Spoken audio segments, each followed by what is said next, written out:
আসসালামু আলাইকুম, আশা করি ভালো আছেন।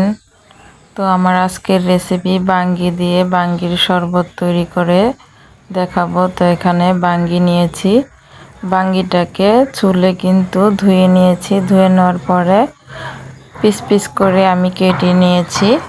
আশা করছি আপনাদের আজকের এই শরবত রেসিপিটা ভালো লাগবে। তো দেখতে পাচ্ছেন কতটুক করে আমি টুকরো করে নিয়েছি। এখন কিন্তু এই বাঙ্গিটাকে আমি ব্লেন্ডার করে নিব। তো ব্লেন্ডারে নিয়ে নিলাম। এখন কিন্তু আমি এখানে ঠান্ডা পানি দিয়ে দিব। এখানে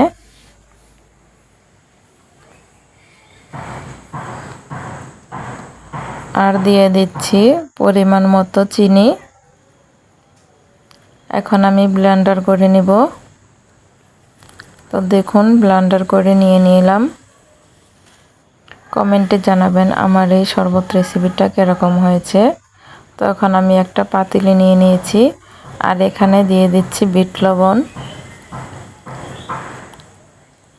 বিট লবণটা দিয়ে কিন্তু একটু নাড়াচাড়া দিয়ে দিচ্ছি। আর এখনও যারা আমার চ্যানেলে নতুন আছেন সাবস্ক্রাইব করে পাশে থাকবেন নতুন নতুন রেসিপি পাওয়ার জন্য। আমি কিন্তু এখানে পানি দিয়ে দিব, ঠান্ডা পানি।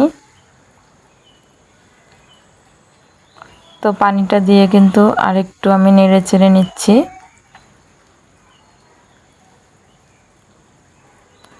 তো আমার শরবত রেসিপিটা কিন্তু হয়ে গিয়েছে। এখন আমি গ্লাসে নিয়ে নিচ্ছি।